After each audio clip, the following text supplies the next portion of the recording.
At 406 West 52nd Street, detectives from the Missing Persons Bureau arrived to arrest an elderly man living under the name Frank Howard. His real name was Albert Hamilton Fish, age 65. He was wanted for the disappearance and murder of Grace Budd, a 10-year-old girl missing since June 1928. The arrest was led by Detective William F. King. King had traced Fish through a letter sent to the Budd family in November 1934. 6 years after Grace's disappearance, the envelope's stationery bore a distinct watermark, NY Private Chauffeurs Benevolent Association. Investigators determined that Fish had borrowed that paper from a friend at the association's office.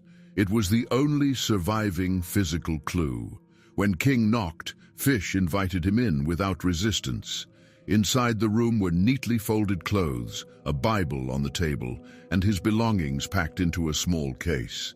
King later testified that Fish seemed polite, even grateful.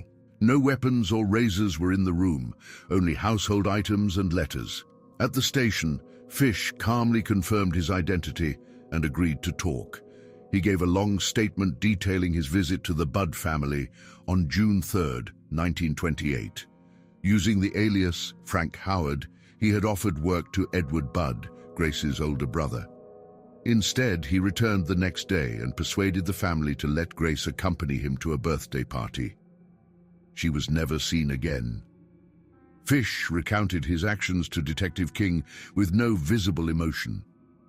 When asked why he had done it, he answered simply, "God told me to."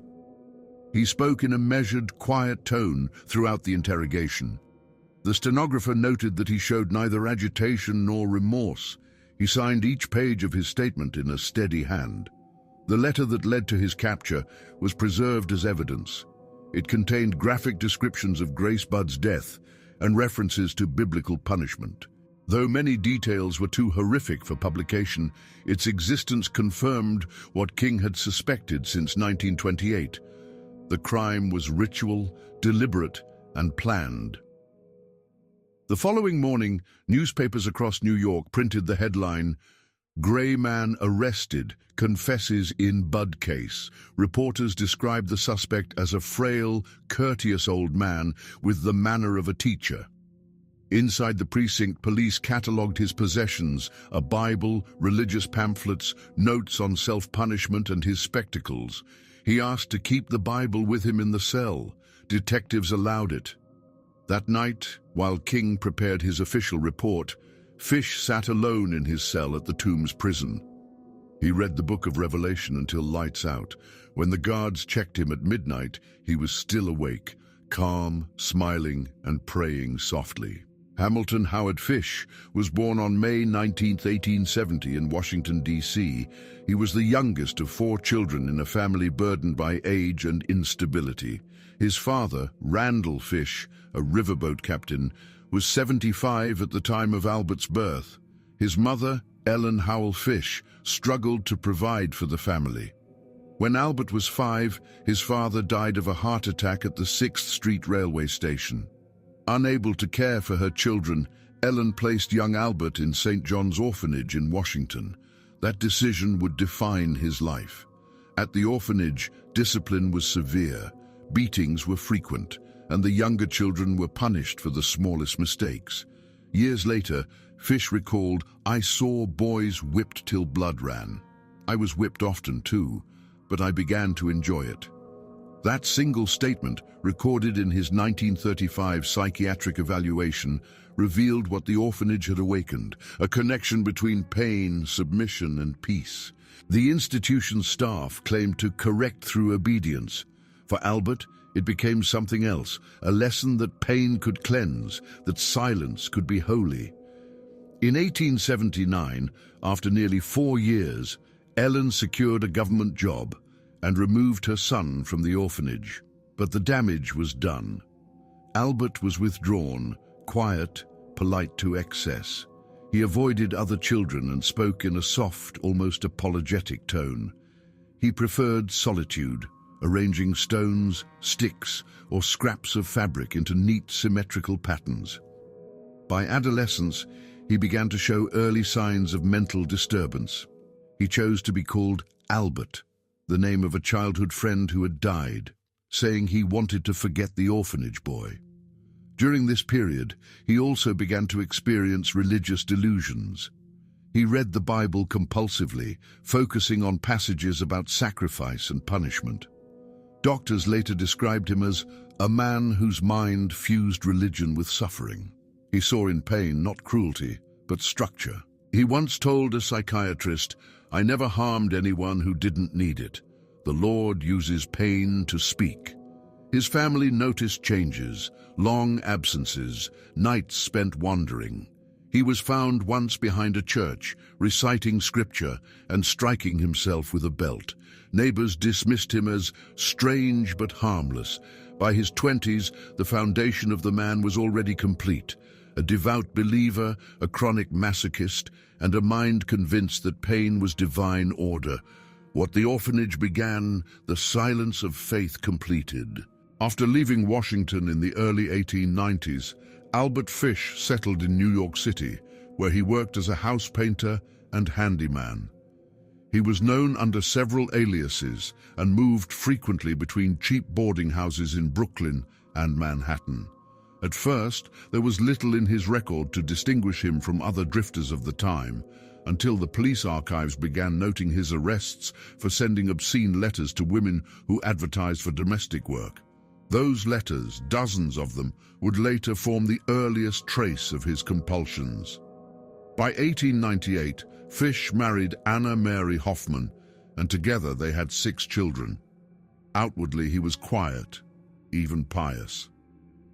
Inside the household, however, he practiced self-punishment.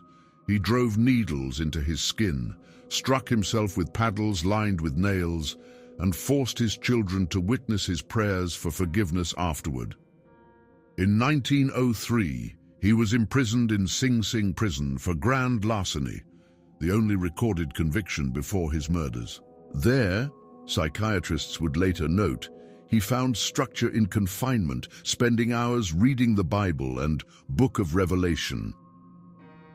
Following his release, his descent deepened. He began frequenting brothels that catered to sadomasochistic practices and developed an obsession with young boys. Records from Bellevue Hospital show that in 1910 he was institutionalized briefly for psychiatric observation after confessing violent fantasies. He was released as harmless and coherent. That same year, he moved to Wilmington, Delaware, where he met Thomas Kedden, a 19-year-old man.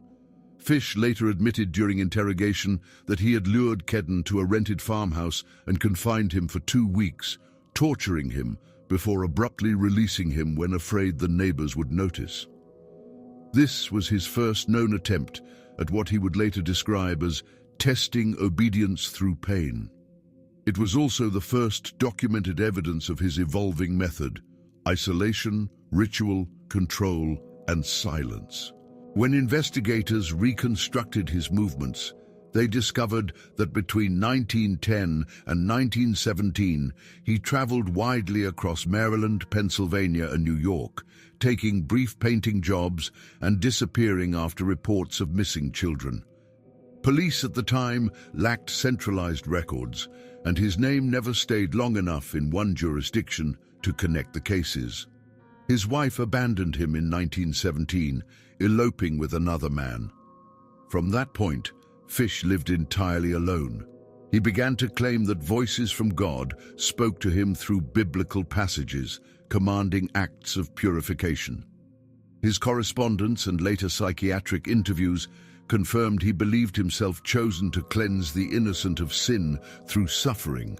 He fasted, flogged himself, and inserted dozens of needles into his groin and abdomen, a fact verified by X-ray photographs taken after his arrest decades later. In the years after World War I, New York's orphanages and working-class neighborhoods were full of abandoned children, easy prey for a man like Fish. He visited shelters under the guise of a charity worker, offering candy or odd jobs. Police would later determine that he used the names John W. Pope, Robert Hayden, and Thomas A. Sprague in different boroughs. By 1924, reports began surfacing of disappearances matching his pattern. Short, trusting boys between 5 and 10 years old, last seen near parks or playgrounds. That spring, he abducted Beatrice Keel, age 8, from Staten Island. She escaped when her mother appeared unexpectedly. Witnesses described Fish driving away in a grey Dodge truck. This incident was the first time law enforcement recorded both his physical description and his use of religious talk. He had promised the child a place with angels. Following that failed attempt, Fish grew more deliberate. He continued writing obscene letters, now mixing biblical language with descriptions of sacrifice. In one recovered note, authenticated by handwriting experts, he wrote, "The Lord's work is not gentle. Flesh must speak before it is forgiven." In 1927, he murdered Francis McDonnell, an 8-year-old boy from Staten Island. The child had been playing near his home when a man described as elderly, grey, with sad eyes, lured him into the woods. Francis's body was found hanging from a tree, strangled with his own suspenders. The coroner noted signs of assault, consistent with sadistic rituals. Neighbors recalled seeing the old man praying aloud near the site days before. This crime would later earn Fish one of his press names, the Grey Man. The investigation stalled until 1930. Fish continued traveling between cheap lodgings, earning a living as a painter and caretaker. Landlords described him as quiet, prompt with rent, fond of quoting scripture. His children, whom he occasionally visited, told police after his arrest that he made them participate in self-flagellation rituals, claiming it was for redemption. During psychiatric hearings, doctors identified his condition as psychotic religious sadism combined with sexual dementia, rare even in criminal pathology. Fish's own writings, recovered later, demonstrated how thoroughly he believed in divine instruction. Pain is the instrument. Blood is the covenant. The Father sees. By 1928, his delusions had become organized doctrine. He claimed to have received a message from St. John, commanding him to sacrifice a child. On May 25, 1928, he read an advertisement in the New York World. Young man 18 seeks position on farm. Edward Budd. Seeing it as divine sign, Fish visited the Budd family at 406 West 15th Street, introducing himself as Frank Howard, a wealthy farmer from Farmingdale. He was courteous, soft-spoken, dressed in a grey suit. He offered Edward a job and promised to return with an employment letter. When he came back the next day, he brought gifts of strawberries and cheese and turned his attention to Edward's 10-year-old sister, Grace. He told the family he wished to take Grace to his niece's birthday party. Trusting his manner and apparent age, they agreed. It was the last time they saw her alive. That day, Fish took Grace by trolley to Wisteria Cottage in Westchester County, an abandoned house he had rented weeks earlier. There, he murdered her. His later written confession, entered into evidence in 1935, described the act in clinical detail. The letter, mailed to the Budd family in November 1934, became the key to his capture. Its paper carried the watermark that led Detective William F. King to the home on West 52nd Street 6 years later. During questioning, Fish admitted to the killing but denied pleasure. It was not lust. It was a sacrifice. The Lord took her spirit, not I. Psychiatrists determined he suffered from auditory hallucinations, religious mania, and extreme masochism. In total, he claimed responsibility for more than 100 acts of cannibalism and child mutilation, though only 3 murders were ever confirmed. Francis McDonnell, 1927, Grace Budd, 1928, and Billy Gaffney, 1927. The last case was linked through testimony and a surviving eyewitness, a child who described the grey man with the sack. When the police searched his belongings, they found a collection of letters, tools, and Bible pages marked with blood. X-rays taken at Bellevue revealed 29 needles embedded in his pelvic region, self-inflicted years earlier, a permanent reminder of his obsession with pain as devotion. Thus, by 1928, the pattern was complete. Belief, ritual, purification through suffering. The design he began in the orphanage had reached its final form, a theology of blood built by a man who mistook agony for grace. The years after 1928 left Albert Fish in a state of religious delirium. After the murder of Grace Budd, he believed he had fulfilled a divine commandment. He returned to his rented rooms in Manhattan, spending days copying passages from the Book of Psalms and fasting until he fainted. His landlady later testified that he would stand facing the wall, whispering verses for hours. To her, he seemed like a hermit. To investigators years later, it was clear that he had been perfecting a theology of pain. From 1929 onward, Fish lived under various names: Robert Hayden, John Pell, Edward Evans, moving through boarding houses in Brooklyn, Queens, and the Bronx. He worked irregularly as a painter, sometimes sleeping in missions or on park benches. He continued writing anonymous letters, most of them obscene, quoting the Book of Revelation and Leviticus alongside violent imagery. Police traced several letters to women in the city's classified advertisements, but they had no suspect to match the handwriting. His internal world revolved entirely around punishment. He practiced self-flagellation with a cat-o'-nine tails he built himself. In his confession, he said, "I prayed to the Lord to take away the desire, but the voice told me to embrace it." By 1930, his obsession with purification through suffering reached a new level. He began preparing for what he called the second trial of Abraham. To him, every act of violence was an imitation of the biblical test, the willingness to sacrifice. He fasted, mutilated himself, and recorded his sensations in short biblical fragments. Psychiatrists later recovered several of these notes from his possessions. Pain is praise. The flesh must be silent. Only through agony is peace made visible. That same year, 4-year-old Billy Gaffney disappeared from his Brooklyn tenement. He had been playing with another child in the hallway. When the boy was found, he told police, "The boogeyman took Billy." Witnesses described a gray-haired man carrying a small boy wrapped in a coat onto a trolley bound for Hamilton Avenue. The case remained unsolved for years. When Fish was finally interrogated in 1935, he admitted responsibility. His detailed statement matched the route, the location, and even the trolley number witnesses recalled. The confession was later confirmed by surviving physical evidence found in the same area. Throughout those years, Fish's behavior oscillated between saintly calm and episodes of psychotic ecstasy. He would walk the streets quoting scripture, pausing at every church he passed. He fasted on Mondays and Thursdays, believing those days were cleansing of spirit and bone. To acquaintances, he appeared fragile, courteous, almost scholarly. But his notebooks, preserved by police, showed another side. Diagrams of bodies, lists of verses beside measurements in inches and pounds, and repeated references to the covenant of blood. By 1931, his delusions had become self-contained scripture. He no longer saw himself as a sinner, but as an agent of divine punishment.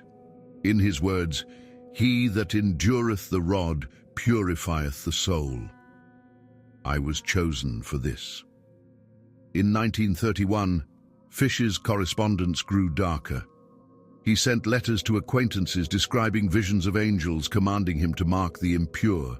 The content of these letters, preserved in the psychiatric archive of Bellevue Hospital, revealed a disturbing logic, an inversion of Christian penance. He wrote of building altars in flesh, of saving the souls of children through the rod. Experts later classified this as religious psychosis with sadistic fixation, a form of schizophrenia driven by religious delusion. During this time, Fish became obsessed with St. John's Revelation. He copied entire passages by hand, emphasizing lines about fire and torment.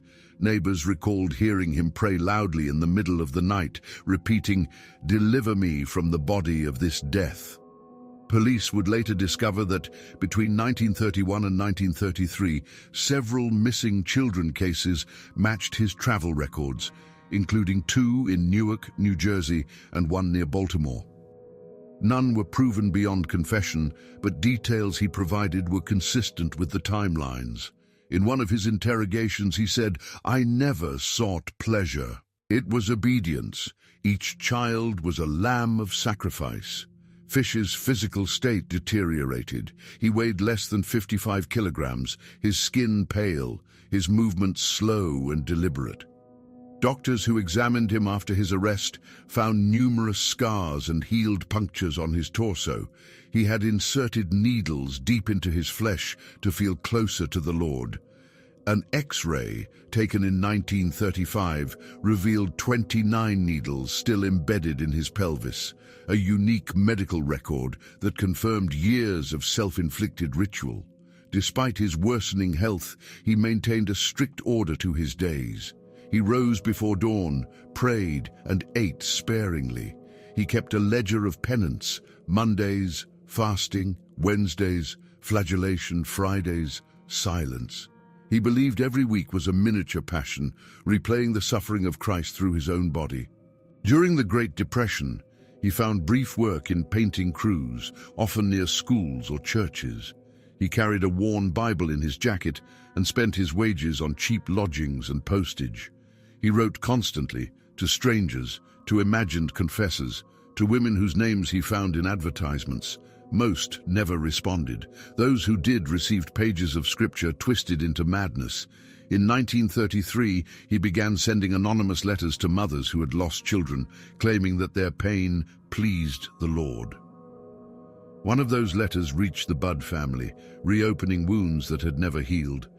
They turned it over to police, an act that, unknowingly, would lead to his capture the following year. By then, Albert Fish's crimes were no longer impulsive. They were structured, almost liturgical, a closed system of suffering, faith, and control. By 1934, Fish had withdrawn completely from society. He rented a small room at 406 West 52nd Street, where he lived alone, surrounded by religious texts, drawings, and his own coded writings. Police later catalogued over 100 documents found there. Excerpts from Revelation, lists of sins to cleanse, and sketches of tools. He called this collection his Book of Trials. His delusions had become fully systematized. He believed that every act of suffering created harmony between body and soul, that the agony of others could balance the world's sin. He saw himself not as a murderer, but as an instrument of divine mathematics. In his words to psychiatrists, "The Lord balances the scales. I am only his hand." That same autumn, he wrote the letter that would end his freedom. Addressed to Mrs. Delia Budd, it began with false sympathy, then spiraled into confession. He described the abduction and killing of Grace Budd in cold, precise terms.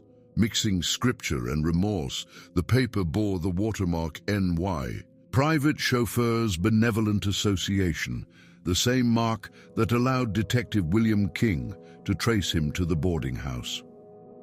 When King arrived on December 13, 1934, Fish was quiet, polite, almost relieved. He did not deny the crime. He spoke of it as God's command, of grace as the chosen one. During the following interrogations, he admitted to the killings of Francis McDonnell and Billy Gaffney, though no bodies were ever fully recovered. Every word was written in the calm tone of confession, without anger, without haste. Psychiatrists later concluded that his condition combined sexual sadism, religious psychosis, and delusional piety, forming what modern forensics calls moral insanity. He was found legally sane, capable of understanding his actions, and was sentenced to death in March 1935. On January 16, 1936, Albert Fish was executed in the electric chair at Sing Sing prison. Witnesses reported that he remained composed, holding a small Bible. His last words, spoken softly, were, "I know I've done wrong, but the Lord has forgiven me." The X-rays of his body, the diaries and the letters were preserved in police archives as examples of extreme religious psychosis. In later criminological studies, Fish became a reference point, the man who transformed faith into ritualized horror. The theology he built, of pain as redemption, of obedience as purity, ended where it began, in silence. The letter that condemned Albert Fish arrived at the Budd home on November 11, 1934. It was postmarked in New York City and written in neat cursive on cream-colored stationery marked NY Private Chauffeurs Benevolent Association. Inside, Delia Budd read a message that began with sympathy and ended in horror, a confession of how her 10-year-old daughter had been taken, killed, and purified. She fainted before finishing it. Police analyzed the envelope and identified the watermark. Detective William F. King, who had pursued the case since 1928, visited the office of the Chauffeurs Association.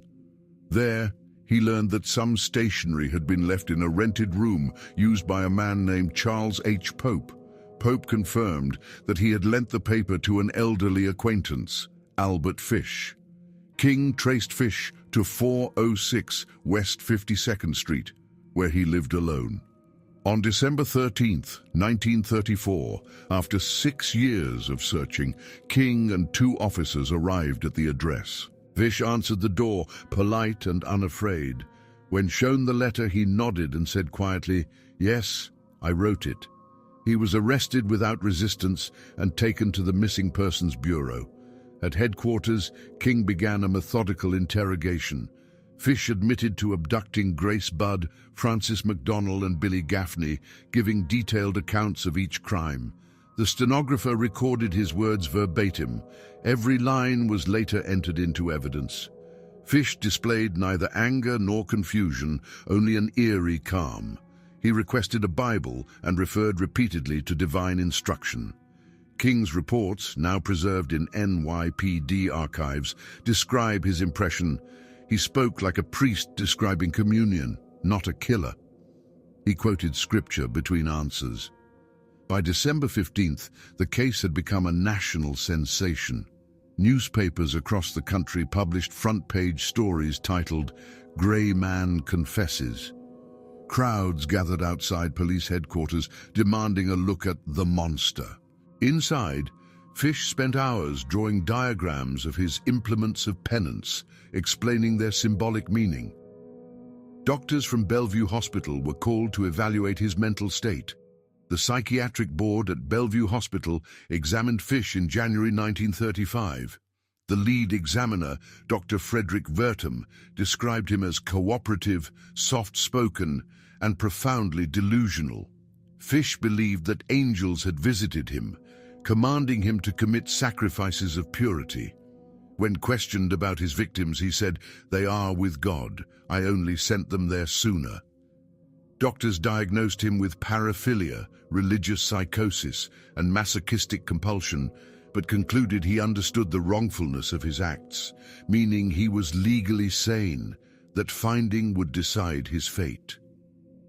The trial opened on March 11, 1935, in White Plains, New York, before Judge Frederick Close. Prosecutor Elbert F. Gallagher presented the Budd letter, photographs, and Fish's signed confession. The defense, led by James Dempsey, argued insanity, citing decades of self-mutilation and hallucinations.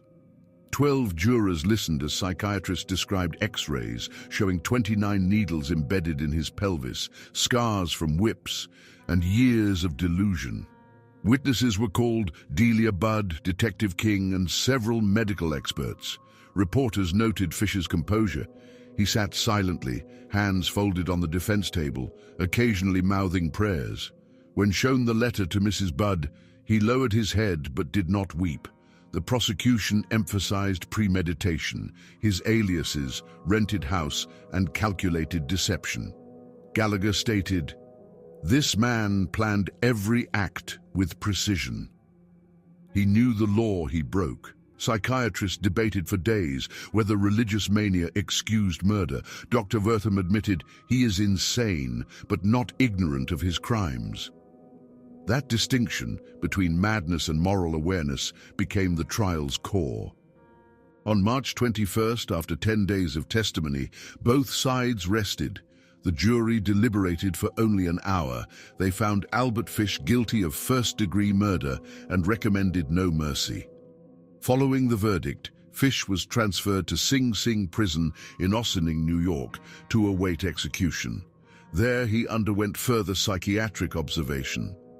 Prison officials reported that he remained calm, spending most of his time reading the Bible and fasting. He expressed no fear of death. In a statement to the warden, he said, "Electricity cannot harm my soul. The Lord will free me from this body." Journalists who interviewed guards described him as courteous, orderly, and disturbingly serene. He maintained correspondence with one of his defense lawyers, writing letters about forgiveness and redemption.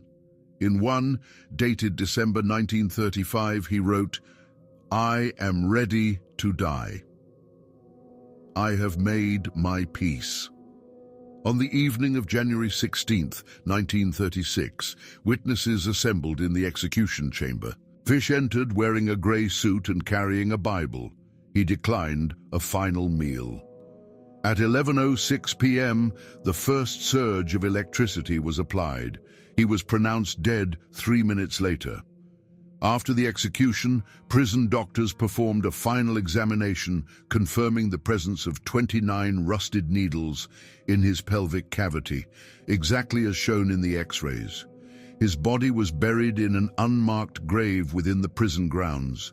The warden sealed his personal belongings, the Bible, glasses, and letters, later transferred to NYPD archives. Public reaction was conflicted. Many saw the case as proof of evil, others as a tragedy of mental illness unchecked.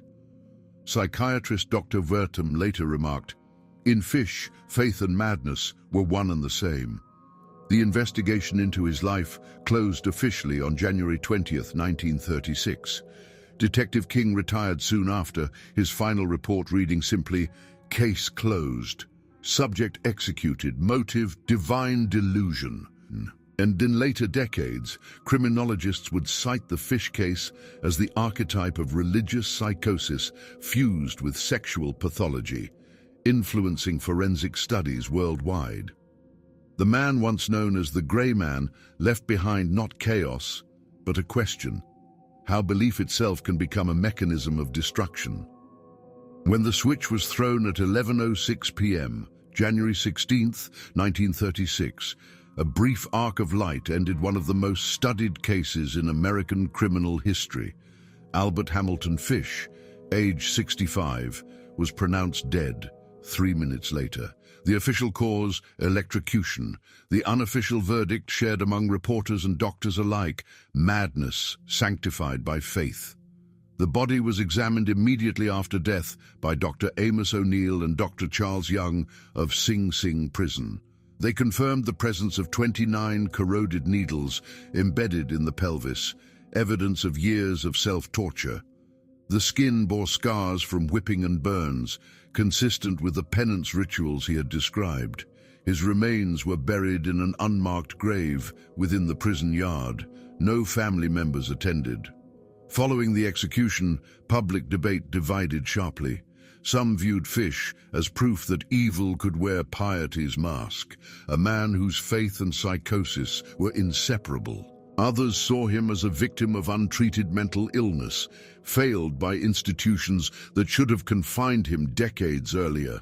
Psychiatrist Dr. Frederick Vertum, who had testified at trial, later wrote in American Journal of Psychiatry, 1940, "In Fish, religion and pathology became one. He was not the devil.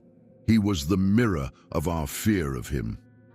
The archives of the New York Supreme Court preserved every document: interrogation notes, the infamous Budd letter, X-rays, and Bellevue's psychiatric evaluations. To criminologists, they became primary material for the study of religious psychosis and sexual sadism, a disorder where guilt and ecstasy occupy the same space. His case appeared in the FBI Behavioral Science Unit's 1957 compendium, referenced under Type R, ritualistic homicide. For the American public, however, the name Albert Fish became legend, whispered alongside the Gray Man, the Werewolf of Wisteria, and the Brooklyn Vampire. Each name reflected a fragment of truth, but none captured the silence he left behind. In the decades that followed, Fish's story shaped the framework of modern criminal psychology. His behavior became a foundational case in the classification of religious and sexual sadism used in training programs for the FBI Academy and medical institutions worldwide. Doctors studying psychopathy referenced his writings as an example of delusional theology, a belief system self-constructed to justify violence.